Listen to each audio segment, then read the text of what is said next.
आणि वळूयात महत्त्वाच्या राजकीय बातमीकडे। उद्योगपती रतन टाटा यांना राज्य मंत्रिमंडळ बैठकीमध्ये श्रद्धांजली वाहण्यात आलेली आहे। मुख्यमंत्री शिंदेंनी शोकप्रस्ताव इथे आणला। शिवाय रतन टाटा यांना भारतरत्न देण्यात यावा यासाठी प्रस्ताव पारितही करण्यात आलाय। हा प्रस्ताव केंद्र सरकारकडे पाठवण्यात येणार असून रतन टाटा यांना भारतरत्न द्यावा अशी मागणी करण्यात येणार आहे। रतन टाटा यांना भारतरत्न द्या, केंद्रीय राज्याच्या मंत्रिमंडळामध्ये हा प्रस्ताव ठेवण्यात आला। अधिक माहिती घेऊयात, सागर कुलकर्णी आमचे प्रतिनिधी सोबत आहेत। सागर, खऱ्या अर्थानं अनमोल रत्न म्हणजेच रतन टाटा आणि त्यांच्या साठी ठेवण्यात आलेला हा प्रस्ताव, त्याबद्दल थोडी माहिती द्याल? प्रज्ञा, काही वेळांपूर्वी सह्याद्री अतिथीगृह येथे महायुतीची कॅबिनेट बैठक सुरू झाली। राज्याचे मुख्यमंत्री एकनाथ शिंदे यांनी बैठक सुरू होताच शोक प्रस्ताव रतन टाटा यांच्या संदर्भात मांडला आणि सर्व कॅबिनेट मंत्री सहकारी आणि यांनी एक मुखाने त्याला ठरावाला मंजुरी दिली गेली। आणि सगळ्यात महत्त्वाची गोष्ट म्हणजे या ठरावामध्ये श्रद्धांजली ठरावाबरोबरच त्यांना भारतरत्न जो देशाचा सगळ्यात सर्वोच्च असा पुरस्कार मानला जातो तो देण्यात यावा अशा राज्य शासनाच्या वतीने, राज्य मंत्रिमंडळाच्या वतीने केंद्र सरकारला विनंती करण्याचा ठराव देखील मंजूर केला गेला। सगळ्यात महत्त्वाची म्हणजे गोष्ट की या शोक प्रस्तावामध्ये राज्याचे मुख्यमंत्री शिंदे यांनी म्हटलं आहे की रतन टाटा हे संपूर्ण देशासाठी एक रत्न होते आणि विशेष म्हणजे महाराष्ट्रामधलं त्यांचं योगदान हे अधिक मानावायला हवं आहे, कारण की महाराष्ट्रामध्ये असणारे त्यांचे वेगवेगळे प्रकल्प यामुळे महाराष्ट्राची विकासाची गंगा ही वाढत गेलेली दिसून आली। अशा रत्नाला भारतरत्न पुरस्कार देण्यात यावा असा शासनाच्या वतीने प्रस्ताव ठेवला जातो आहे, अशा स्वरूपाचा हा ठराव होता। त्यानंतरनं सर्व मंत्र्यांनी 2 मिनिट स्तब्ध उभं राहून सगळ्यांनी शोक व्यक्त केला। आता राज्य मंत्रिमंडळाची बैठक सुरू आहे।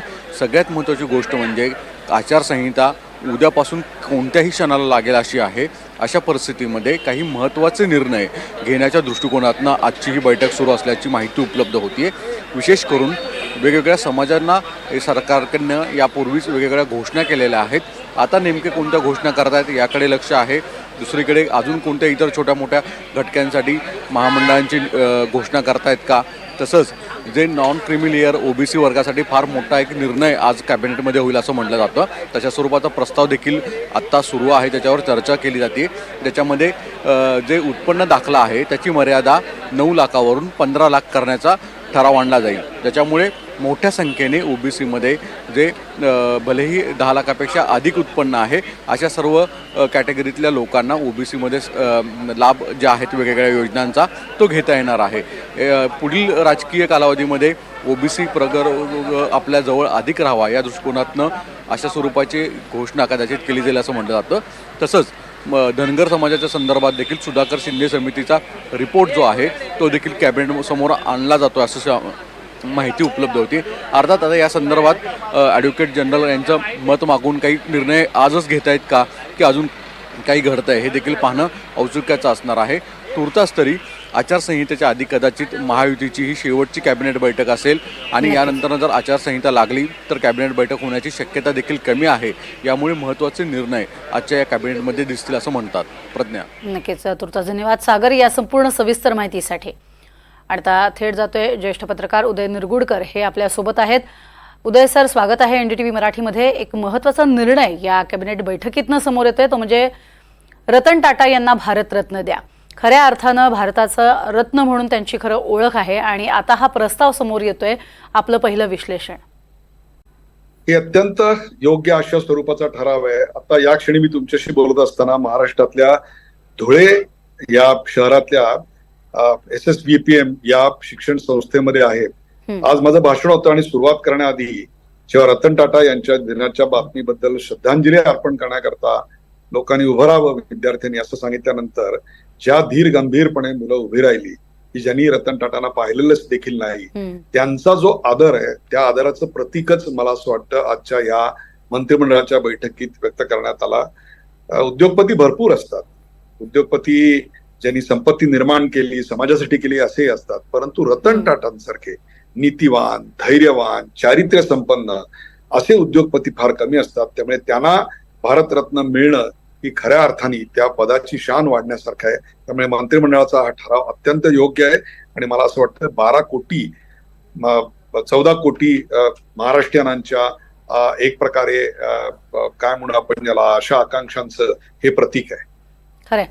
उदय सर, सगळ्यात महत्त्वाचं म्हणजे घराघरात पोहोचलेली व्यक्ती म्हणजे रतन टाटा, कारण त्यांचा उद्योग समूह हा काही एक छोट्या गोष्टींसाठी मर्यादित नाहीये. अगदी घरातल्या मिठापासून, घरातनं बाहेर पडताना व्यक्त केलेल्या भावनांपासून ते रस्त्यावरती धावणारी मोठमोठी अवजड वाहनं, अशा सगळीकडे टाटा समूह व्यापलेला आहे. अशा वेळेला संपूर्ण भारताचा कणा, संपूर्ण भारताचा आधारस्तंभ अशी ओळख असणारा हा टाटा समूह आणि त्याचे सर्वेसर्वा यांच्यासाठीचा हा जो मान आहे किंवा हा जो सन्मान होतोय, त्यावरती आता विरोधक तर रान उठवतीलच की हा निर्णय उशिरा झाला, हा यापूर्वीच व्हायला हवा होता. त्याबद्दल बघा, उशिरा झाला का निवडणुकीच्या तोंडावर झाला ही गोष्ट काही राजकारण करण्यासारखी नाही. आता आपल्या निवेदनामध्ये आपण त्यांचं भारताच्या आर्थिक वृद्धीबद्दल जे योगदान आहे त्याचं यथार्थ वर्णन केलं. पण उद्योग समूहाला त्यांनी फक्त भारताचा ठेवला का? 91 साली ज्या वेळेला भारताचं उदारीकरण, जागतिकीकरण सुरू झालं त्याच वेळा ZRD टाटांच्या पारखी नजरेनं अनेक पर्याय उपलब्ध असताना सुद्धा ZRD टाटांनी निवड केली ती अत्यंत तरुण त्यावेळेच्या असणाऱ्या या अशा रतन टाटांकडे. त्यावेळी तो उद्योग समूह भारतीय, अवकाळाहीन, एका पारशी कुटुंबाचं वर्चस्व असलेला अशा प्रकारची त्याची प्रतिमा होती. अनेक नॉन प्रॉफिट असे व्यवसाय त्याच्यात होते, अनेक दुग्धाचार्य होते, मग ते केमिकलमध्ये होते, हॉटेलमध्ये होते, सिमेंटमध्ये होते, आयर्न स्टीलमध्ये होते, मोटर्समध्ये होते. त्या सगळ्यांना कणखरपणे दूर करत यांनी त्या व्यवसायाचं पूर्ण चित्रच पालटलं. आणि 2012 साली तेव्हा पायउतार झाले त्यावेळेला टाटा उद्योग समूहाचा टर्नओव्हर $100 बिलियन होता आणि त्यातला 65% हा भारताबाहेरील उद्योगातून येत होता. आपण त्यांच्या काळात टाटा टेटलीला अक्वायर केलं पाहिलं, आपण जॅग्वार आणि लँड रोव्हरला अक्वायर केलं पाहिलं, आपण त्यांच्या काळामध्ये आर्सेलोर कोरस ही कंपनी आपण घेतलेली पाहिली. हे भारतीय उद्योगपतींसाठी अशक्यप्राय अशा गोष्टी या माणसांनी केल्या आणि किती शालीनपणे केलं. कुठेही याच्यामध्ये प्रिडेटरी, सुडाची भावना, कुठेही जास्त बोलणं नाही. त्यांचा किती अपमान आयुष्यात झाला. फोर्ड कंपनीकडे जेव्हा ते टाटा मोटर्सच्या संदर्भामध्ये आर्थिक सहाय्याकरता विकत घ्या असं सांगायला गेले होते तेव्हा फोर्डनी अक्षरशः त्यांची इज्जत काढण्यासारखी अतिशय टोचून बोललेले होते. पण some people speak like Sachin speaks with his bat, he spoke with his numbers, he spoke with his humility. पुढे फोर्ड उद्योग समूह तोट्यात चालल्यानंतर त्यांनी जॅग्वार आणि लँड रोव्हर विकत घेतलं तेव्हा हेच बिल फोर्ड त्यांच्या बॉम्बे हाऊसमध्ये आले आणि हात जोडून त्यांना म्हणाले, तुम्ही हे विकत घेतलं नसतं तर आम्ही संपलो असतो. कुठेही याबद्दल त्यांनी वाच्यता केली नाही. सूड उगवायचा असतो तो देखील अतिशय सर्जनपणे आणि कुठेही आपली प्रतिष्ठा. त्यामुळे हा खरंच जर उद्योगपती असेल ना तर तो भारताच्या शालीनतेचा, सभ्यतेचा, हा नीतिमत्तेचा हा एक महामेरू होता. म्हणून तर वयाच्या 80 वर्षानंतर सुद्धा आपला चेअरमन आपल्या उद्योग समूहाच्या मूल्याला धरून वागत नाही म्हटल्यानंतर त्यांनी कठोरपणे त्याला दूर करायची हिंमत दाखवली. काय वाटेल ती किंमत मोजून. टाटा आज कशा करतात तर टाटा केवळ विश्वास नाहीये, टाटा केवळ नीतिमत्ता नाहीये, तर टाटा ही भारताच्या जीवन पद्धतीचं द्योतक आहे आणि त्याचेच एक मूर्तिमंत प्रतीक असलेले रतन टाटा, त्यांच्या नावातच रतन आहे, त्यामुळे त्यांना भारतरत्न मिळणं ते कधी मिळतंय, काय मिळतंय हे इममटेरियल आहे. अगदी. उदय सर, भारताला संतांची इतकी मोठी परंपरा आहे आणि या संतांच्या परंपरेमध्ये खऱ्या अर्थानं जर रतन टाटांचं कार्यकर्तृत्व आपण मोजायचं ठरवलं तर खऱ्या अर्थानं निर्लेप राहणं, कुठलंही कार्य करून त्या कार्याचा गवगवा न करत केलेलं कार्य हे त्या व्यक्तीला किंवा त्या समुदायाला समर्पित करणं इतकं सहज काम त्यांनी करून ठेवलेलं आहे आणि सगळ्या क्षेत्रामधला त्यांचा तो सहज वावर, हे सगळं असताना सुद्धा त्यांनी कुठल्याही पुरस्काराची अर्थातच अपेक्षा केली नाही. उलट इंग्लंडमधला एक प्रसंग आता वारंवार अधोरेखित केला जातो, सांगितला जातो की असलेले पुरस्कार सुद्धा सध्या थांबवा अशी कारणं त्यांनी दिली. हे त्यांचं जे मूर्तिमंत उदाहरण आहे हे येत्या काळात कदाचित मिळणारच नाही अशा परिस्थितीमध्ये. नक्की बोला. तुम्हाला एक त्यांची वैयक्तिक आठवण सांगतो. सांगा. आपल्याकडे अरविंद इनामदार म्हणून पोलीस महासंचालक होते. ते दरवर्षी कार्यतत्पर, कर्तव्यदक्ष अशा पोलीस अधिकाऱ्यांचा सत्कार करायचे. एका कार्यक्रमाला त्यांनी रतन टाटा यांना बोलवलं होतं. दरवर्षी मी त्या कार्यक्रमाला जायचो. रतन टाटा यांना त्या कार्यक्रमाला यायला एक 10-12 मिनिटं उशीर झाला. ही गोष्ट एक साधारणतः 12-15 वर्षापूर्वीची आहे. वरळीला कार्यक्रम होता. आल्यानंतर त्यांनी भाषणात त्याची दिलगिरी व्यक्त केली. इतक्या मोठ्या लोकांना माझ्यामुळे ताटकळत बसावं लागलं याबद्दलही त्यांनी क्षमा मागितली. आणि त्याचं कारण काय होतं? कल्पना करा, इतक्या मोठ्या उद्योग समूहाचा प्रमुख स्वतः घरापासून मलबार हिल पासून वरळीपर्यंत टाटा इंडिगा गाडी स्वतः चालवत आलेले होते. पार्किंग मिळायला थोडा वेळ झाला म्हणून तुमची माफी मागतो. आणि त्यानंतर जेव्हा ते परत जायला निघाले तेव्हा मुद्दामून मी तिकडे गेलो. अरविंद इनामदार यांनी माझी ओळख करून दिली. मी त्यांना सांगितलं, सर तुमच्याच कंपनीत मी सुरुवात केली होती. त्यांच्या पायाला स्पर्श केला, त्यांनी आशीर्वाद दिला आणि स्वतःच्या टाटा इंडिगा गाडीत हा माणूस स्वतः गाडी चालवत गेला. त्या दिवशी माझ्या गाडीला ड्रायव्हर असल्याची मला लाज वाटली. तुम्हाला खरं सांगतो, इतका साधेपणा, कमालीची स्वभावाची रुजुता, कधी कोणावर रागवणं नाही, कधी कोणावर बोलणं नाही, व्यवस्थाच अशी निर्माण करायची, कधी कोणाचा एकारार्थी उल्लेख नाही. मी तर त्यांच्याकडे मॅनेजमेंट ट्रेनी म्हणून जॉईन झालो होतो. त्यांना कल्पनाही नसेल मी फोर्ब्स कॅम्बल मध्ये त्यांच्या कंपनीत होतो. पण माझा उल्लेख करताना सुद्धा त्यांनी आपण, तुम्ही असा केला. आज त्यांच्याकडून शिकण्यासारखं पुष्कळ काही आहे. माणसं उगीच मोठी होत नाहीत. माणसं मोठी होतात त्यांच्या संस्कारातून. काय या माणसाने भोगलं नाही हो आयुष्यात. 10व्या वर्षी आई वडिलांचा विच्छेद झाला. त्यावेळेला आईनं दुसरं लग्न केलं म्हणून अनेक वर्गातली मुलं टोचून बोलली. त्यांना व्हायोलिन शिकायचं होतं, वडिलांनी पियानो शिकायला लावला.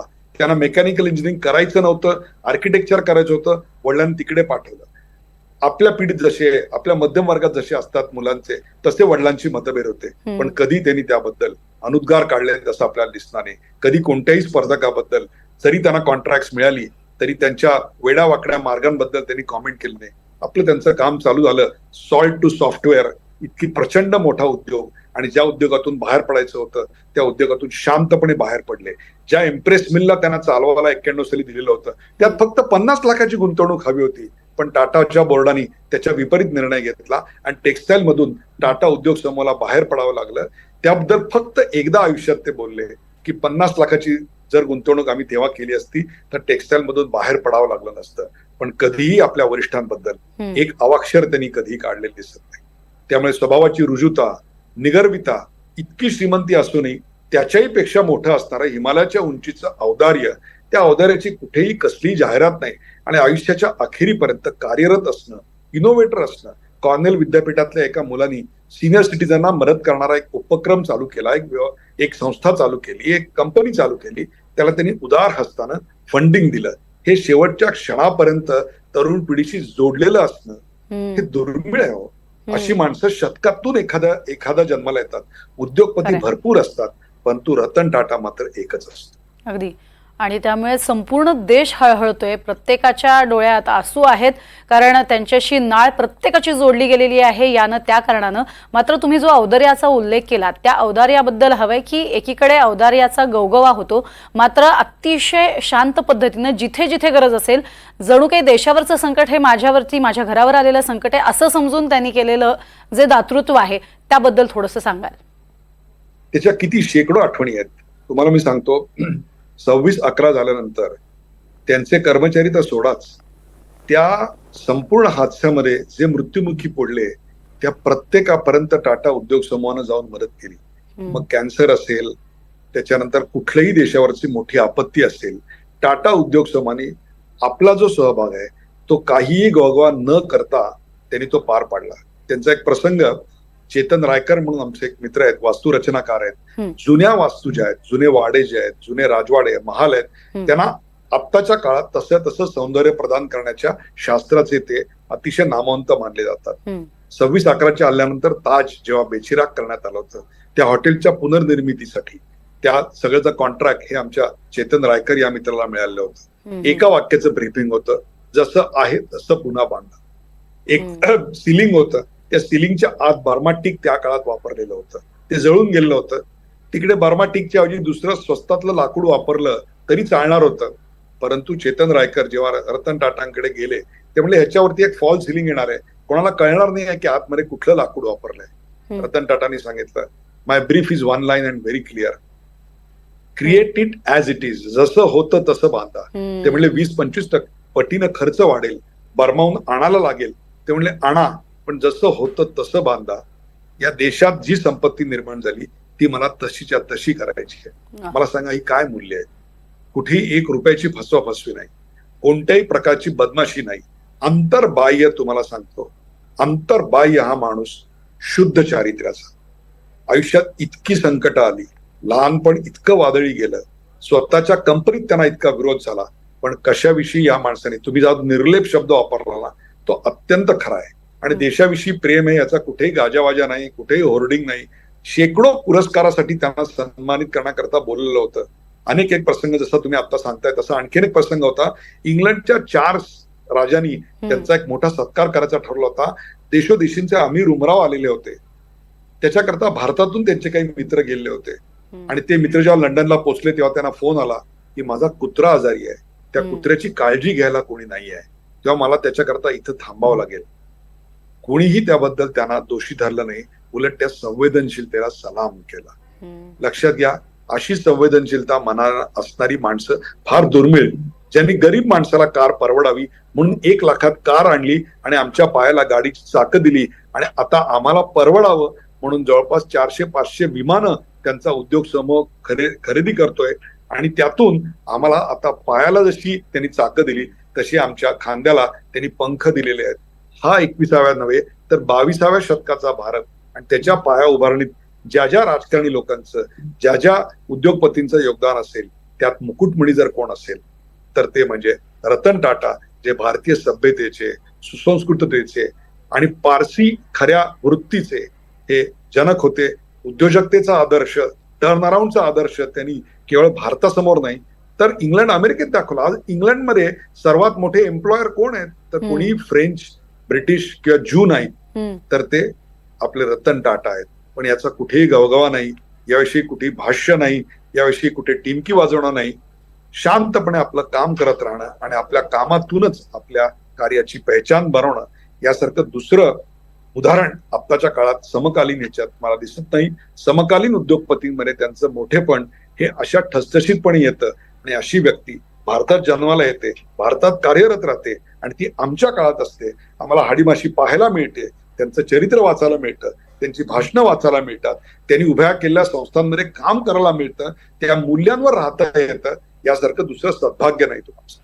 खरंय, एखाद्या संतांप्रमाणे चरित्र असावं तसंच चरित्र जे आहे ते रतन टाटांचं आहे असं म्हणायला हवं. मात्र खरे द्रष्टे होते, जसे संत द्रष्टे होते. पुढची त्यांना दिशा जी आहे, पुढचे काय होणार आहे याचा सगळा अंदाज असायचा आणि त्यामुळे तसंच त्यांचे अभंग आणि ओव्या आपण पाहिल्यात. तशा स्वरूपामध्ये आपल्याला रतन टाटा यांची सुद्धा दृष्टी ही जाणवलेली आहे. कारण तुमच्या आत्ता बोलण्यामध्ये तो उल्लेख झाला की द्रष्टेपणा जो असतो तो वेगळा दृष्टेपणा हा त्यांच्यामध्ये होता आणि पुढच्या पिढ्यांसाठी खूप काही आत्ताच त्यांनी करून ठेवलेले, खूप आधीच विचार करून ठेवलाय असं जाणवतं का? 100% याचं कारण, जो व्यवसाय पूर्वीच्या काळी हा पारंपरिक उद्योगांमध्ये होता, ज्यातले अनेक उद्योगधंदे डबघाईला आलेले होते, ते त्यांनी कठोरपणे बंद केले. TCS आज जे तुम्हाला दिसतंय त्या TCS हे त्यांच्या काळात भरभराट झाली. जवळपास 50% त्यांच्या चेअरमन झाल्यानंतरचे जे उद्योग व्यवसाय होते ते त्यांनी कठोरपणे बंद केले आणि जवळपास 60 ते 70 नव्या क्षेत्रात त्यांनी प्रवेश केला. नुसता प्रवेश नाही केला, त्यात नंबर 1 किंवा नंबर 2चं स्थान नीतिमत्तेनं मिळवलं, हे लक्षात ठेवा. नंबर 1 आणि 2 मिळवले अनेक उद्योगपती असतील, पण ते डोळ्यात डोळे घालून नीतिमत्तेनं हे केलं हे सांगू शकतात का?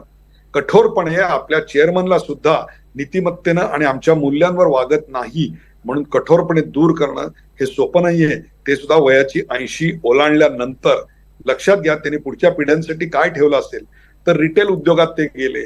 त्यांनी इतर अनेक एअरलाईन पुन्हा 70 वर्षानंतर टाटा उद्योग समूहाकडे केली.